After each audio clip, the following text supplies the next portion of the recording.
Chapter 7. The Cutbank Ambush. The patrol road was not a road. It was a strip of old cart ruts pretending at obedience between a cutbank and a stream that talked too loudly.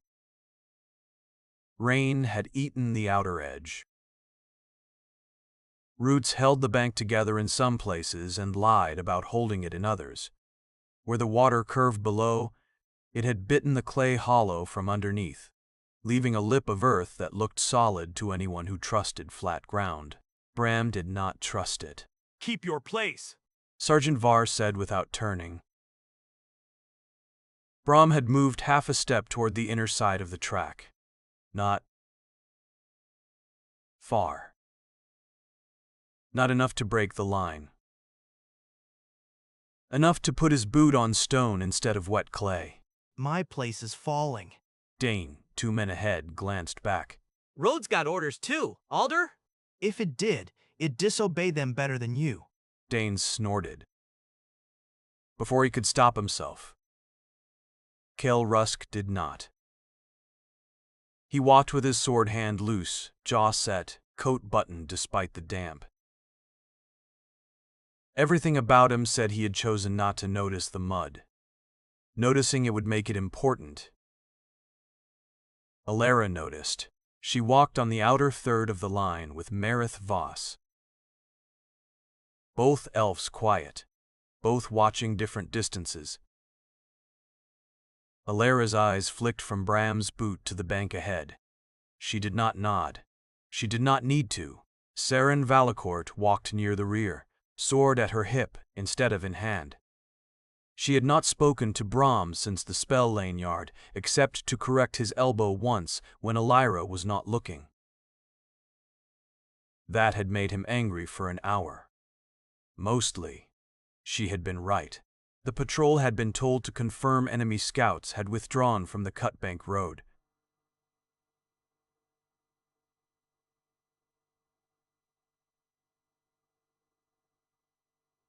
That was how Orin had said it in the morning chill. One finger on the map, voice rough from too little sleep. Confirm, withdrawn, road. All 3 words had sounded firmer inside the tent than they did beside the stream.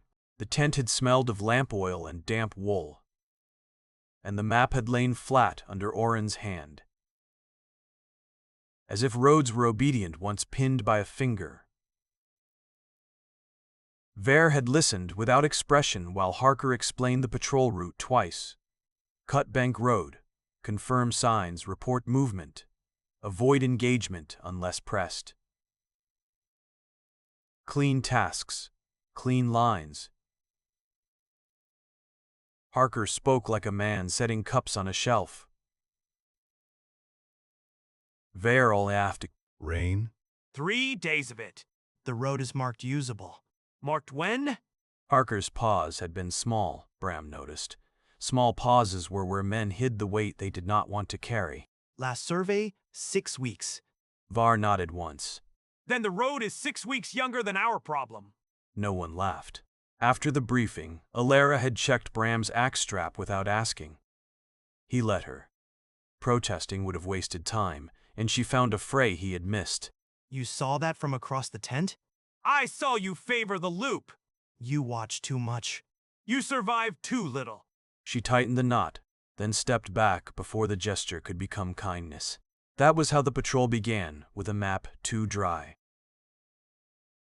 A road too old, and Bram's axe strap tied by hands that noticed what everyone else called minor. Joran Hale came up from the supply pair, breath already quick. Pack mule hates the bend. "Mule has sense." Bear stopped. Alder, enough. Everyone stopped with him. Soldiers stopped when the sergeant did, even when the place they stopped was worse than the place before.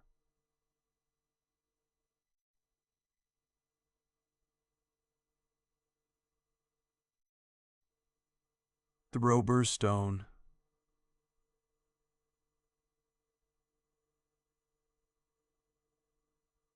Throber Toll. Throver tire mond unkind small loose pieces Ver looked back, his face broad and tied and not unknd. You have said the road is bad 4 times. It's been bad the whole time. It has also been the road the maps marked. Bram looked past him to where the track narrowed around a fallen ash. The trunk had slid from the inner slope and caught itself nose down against the bank lip. Branches stripped. Bark wet. Root ball still packed with stones and black dirt. A deadfall waiting for an argument. Map didn't walk here after the rain. Kale's mouth thinned. And if we leave the marked path, we step into unscouted brush. We're already in unscouted brush. Someone just drew a line through it. Enough! Both of you! Bram bit down on the next words. They tasted like mud. The line moved again. He watched the ash trunk as they approached it. Not the whole tree. The stress. The wet shine where fibers had stretched pale along the break. The stones packed in the roots.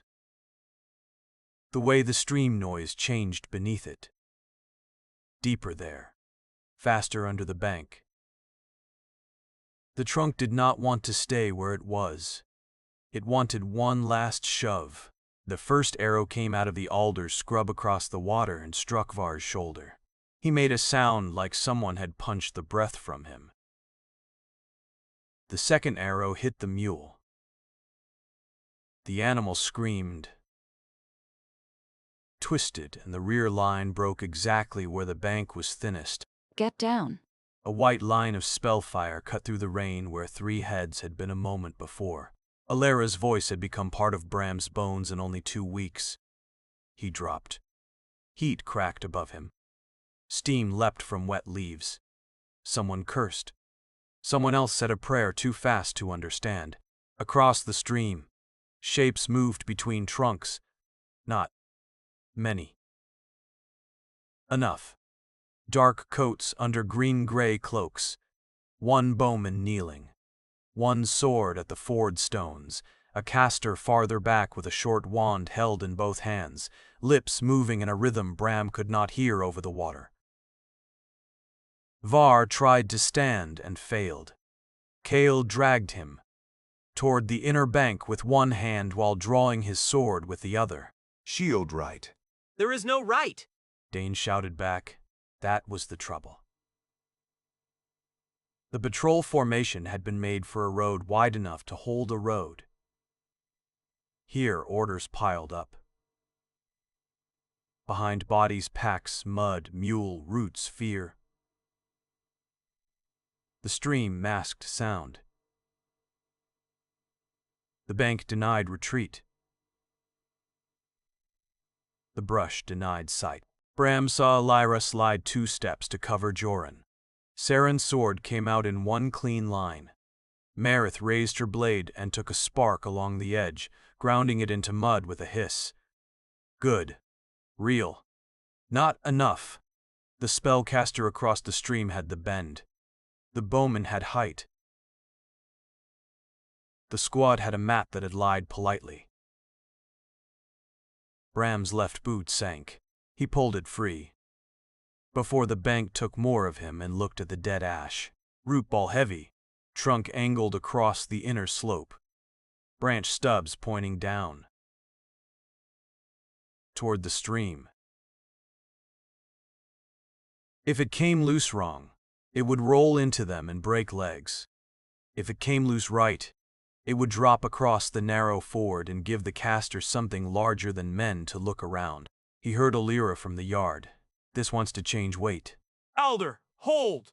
Vera barked, pain making the order ragged. Bram was already moving, not forward along the road, up. He caught a root with his left hand, drove the axe spike into a seam of clay, and hauled himself above the line. Mud slid under his knees. Arrow hissed past, close enough to tug air from his ear. He did not look at it. Looking at arrows made them too important. Bram, look out! The bank trembled.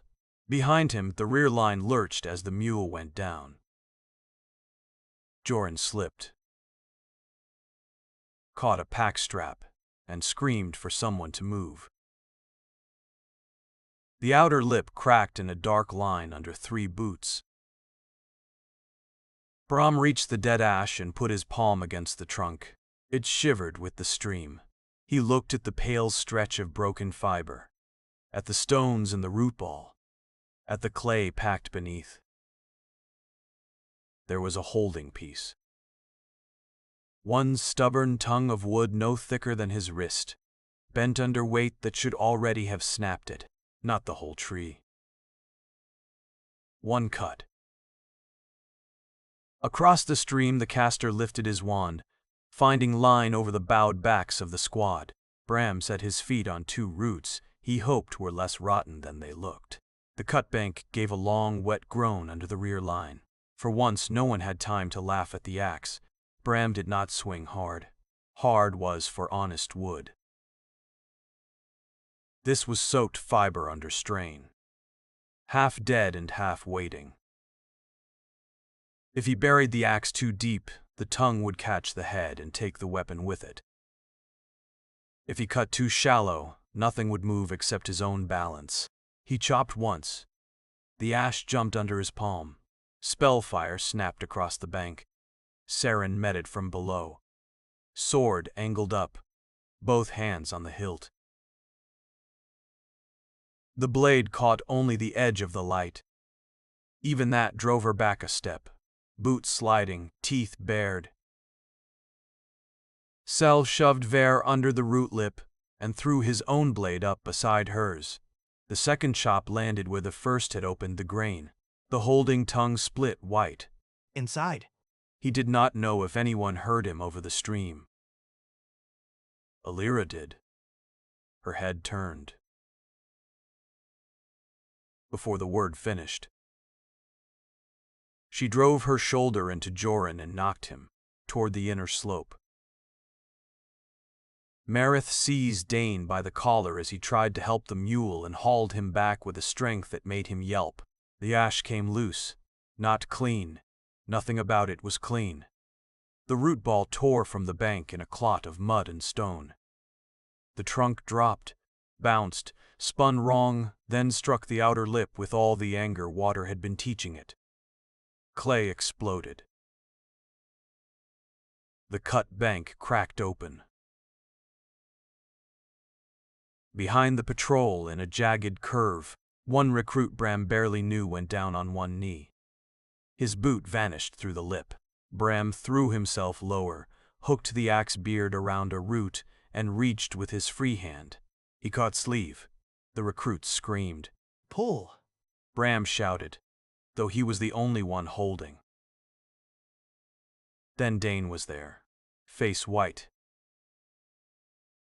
Both hands clamped around the recruit's belt. Pull yourself, you lazy lord's breakfast. He's not a lord. Then he can pull twice. Together, they dragged him free as the bank edge folded away.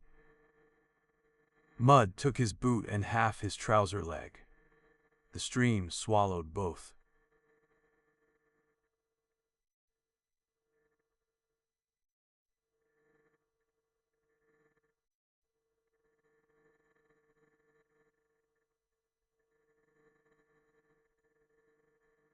Del. Melbelbion Cuban Tim. Branches jammed between stones. The root ball rolled into the shallow crossing and lodged there. A bristling wall of mud, roots, and broken limbs. Water burst around it. Spray leapt high enough to silver the air. The enemy caster lost line. He stepped sideways to find it again. And that step mattered. His boot slid on wet stone. A lie removed, not to the caster. Too far. Too much water. She moved to the bowman who had been waiting for heads to rise and forced him back with 3 cuts Bram could barely follow. Saren and Kale took the next spell together. Blades crossing, the light splitting around them and grounding through steel into the soaked road. Swords mattered. Fine. Let them matter. Bram shoved off the bank and ran along the falling edge, toward the ford. The caster saw him then. Young, maybe. Or old and smooth-faced, Bram could not tell with elves. His eyes widened only a little. His wand came up, lips finding the prayer rhythm again. Bram did not run at him in a straight line. Straight lines were for people who bear. He went down the bank on his heels and one hand, axe dragging beside him like a brake. Mud burned cold through his fingers. A spell struck the place his chest would have been if he had stayed upright. Heat punched steam from the slope. Bram rolled through it coughing, came up with grit in his teeth, and hit the water. The stream tried to take his knees. He let it turn him half a pace, used the turn, and drove the axe haft between two stones. The current shoved against his thigh.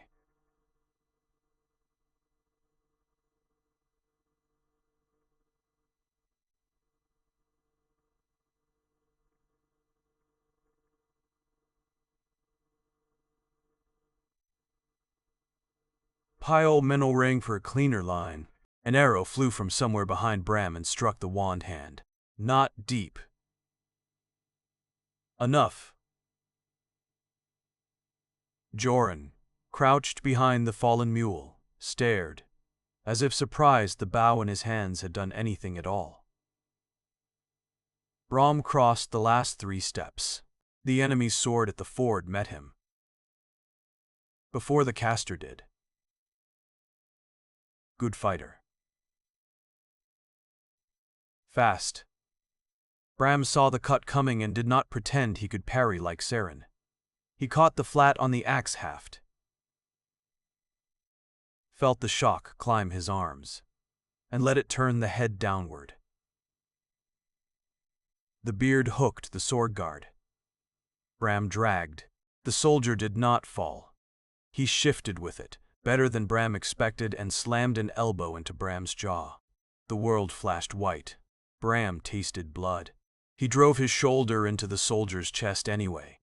Not gracefully, not nobly like moving a stuck log. Before it crushed someone's foot. They hit the root ball together. Bram's axe came free. The soldier's sword did too, slicing Bram's sleeve and the skin beneath. The caster raised the wand with his wounded hand. Water sprayed from the jammed deadfall. Breath, sideline, focus. Bram scooped bank clay and stream grit into his fist and flung it into the caster's eyes. No one had told Mud it was beneath magic.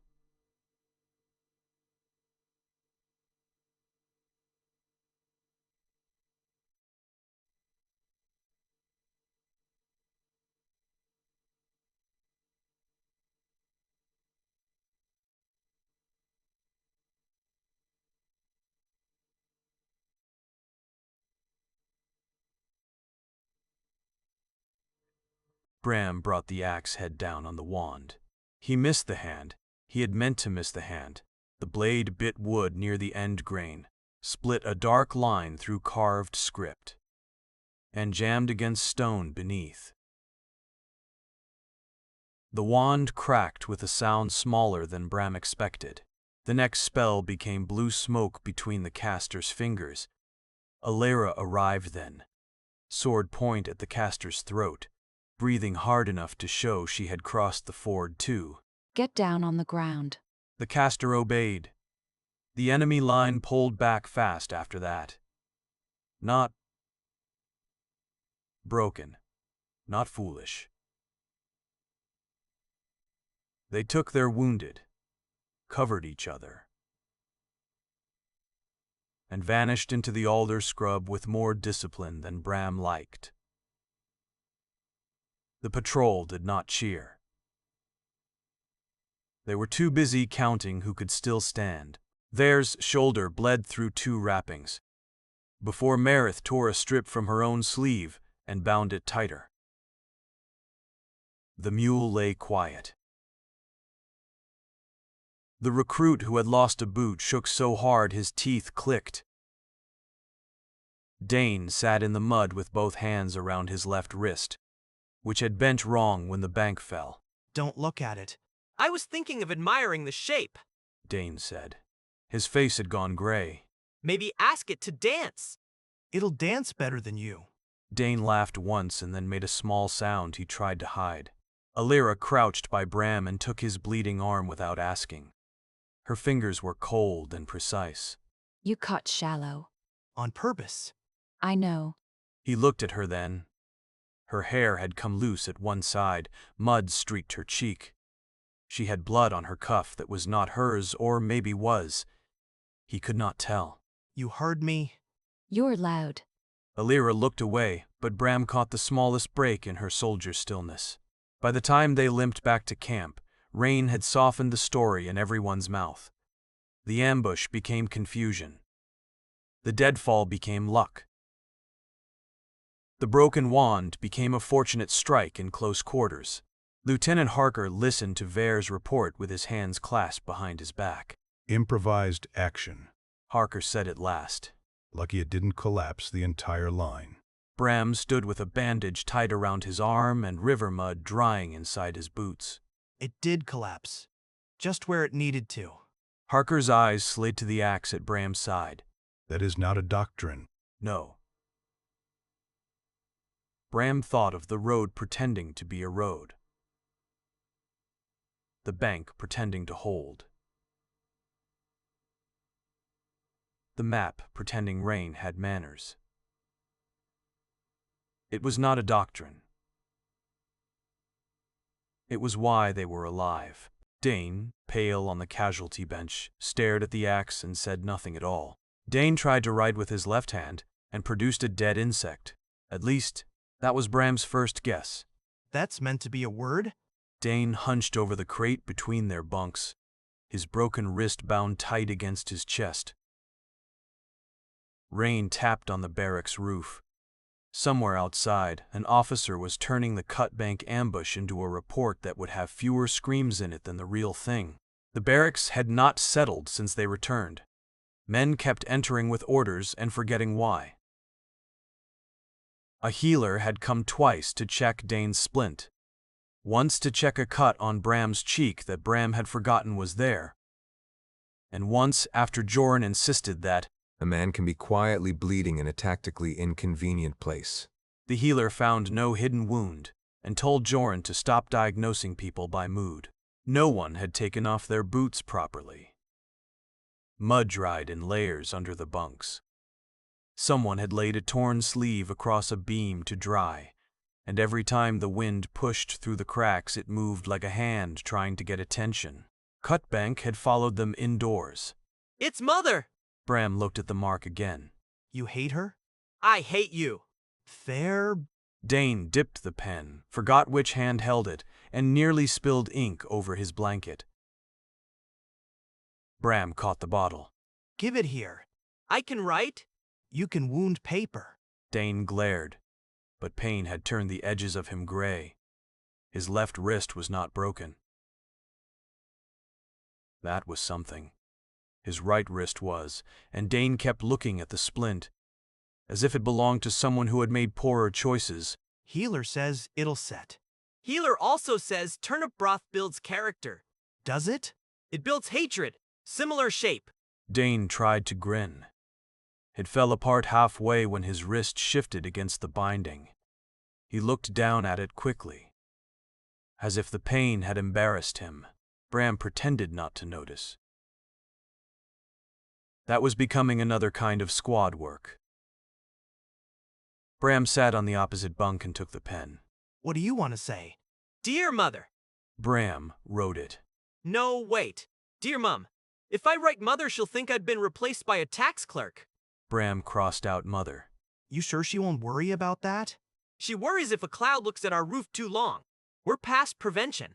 The barracks smelled of wet wool, boot grease, and boiled cabbage pretending to be stew. Men talked low around them. Cutbank survivors had become quieter since returning, as if the stream noise had followed them indoors. Dane cleared his throat. Tell her I'm well. Bram looked at the splint. Dane, Tell her I'm alive then. Bram wrote that. Dane watched the words form with a focus he never gave drill masters. His mouth moved silently with each stroke. Not reading exactly. Measuring. Bram slowed without being asked. Letters were tools too, he supposed, though he had never trusted them as much as handles. They carried things farther than arms could reach. They also made lies travel clean. Tell her the food's grand. No, wait. Tell her the food's food. Bram wrote, "The food is food." Dane nodded. Honest enough to hurt less? anything about your wrist? No. She'll hear. From who? The mud? Mothers hear everything. Dane's mouth opened, then shut. For once, no joke came out fast enough. Bram waited. Dane looked toward the door, where water dripped steadily from a nail in the frame. My little sisters think soldiering is marching and girls waving cloths. How many? 3. Lysa bites. Mara tattles. Fen can cry on command and should be drafted by command immediately. No officer survives it. Bram smiled. If Mum hears I broke my sword hand, she'll sell the stove to come here and drag me home by the ear. Can she? No. That was the trouble with the way he said it. Flat. Known. Bram thought of Mira's repaired strap, of Tobin making brave stories out of things he had not seen, of Wren coughing smoke and pretending good lungs were a luxury. He wondered what letter he would write if his own wrist had broken. Dear Mira, I'm still mostly useful.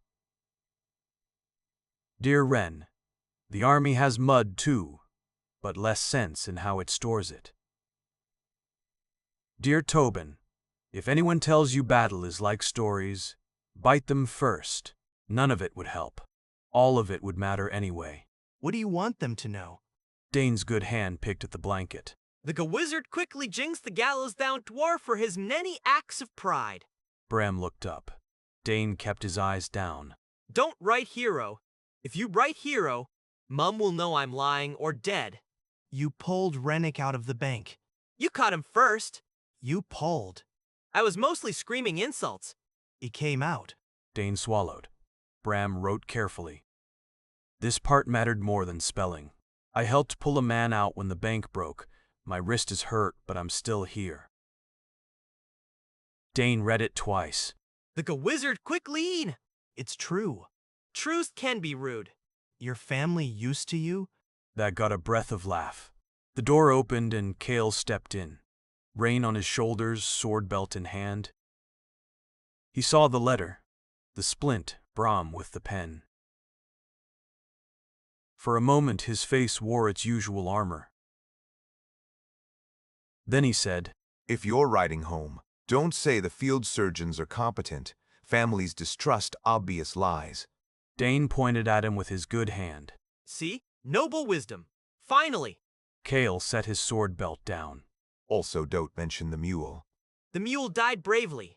The mule screamed and bit, Var. Bravely. Bram wrote nothing about the mule. Joran came in behind Cale carrying 3 cups of something that steamed weakly. Medical tea. Joran announced the tea with ceremony. Dane narrowed his eyes. Why is it gray? It's got medical properties. Which are?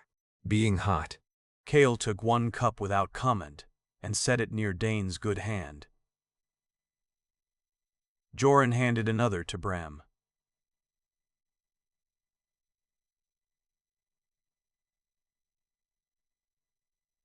The third he kept for himself, sniffed, and made the expression of a man discovering medicine was a threat. For a few minutes, the 4 of them sat around the crate with the unfinished letter between them and said nothing about the Cutbank. The silence was not empty. It had water noise in it. Breaking bank.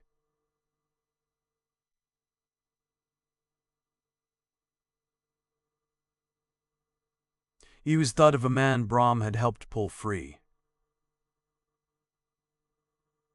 Dane's voice, higher than usual, cursing at someone not to let go. Cale's sword ringing somewhere Brom had not been able to see. Then Dane. The mule's name was Barley. No, It was. that makes it worse. All deaths are improved by names. Dane said too quickly. The joke did not quite hide what it carried. Cale looked into his cup. His handler survived. Dane nodded once. Good. At least. Bram added no mule to the letter, but he remembered the name. When the letter was done, Dane made him cross out the word brave twice and useful once, then put useful back. His mother would like it, and Dane wanted her to. At the bottom, Bram wrote Dane's name while Dane watched with an expression too open to survive daylight. Your writing's ugly. So's your wrist. Shrew! Bram sanded the ink and folded the page. Dane took it carefully in his good hand. Don't tell anyone I needed help. Was writing? With Dane waved the folded letter. being stupid. Bram thought of the Cutbank giving way, of Dane's hands around a stranger's belt, of the small sound he had made after laughing through pain. No, that's squad work. Dane looked at him. Then he nodded once and hid the letter under his blanket, as if it were a weapon he had not learned to carry yet.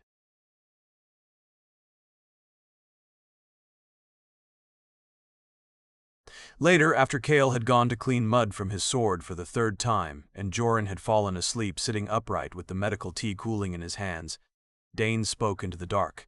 Alder? What? If my mum comes, don't let her see the split first. Bram turned on the bunk. Dane was staring at the ceiling beams.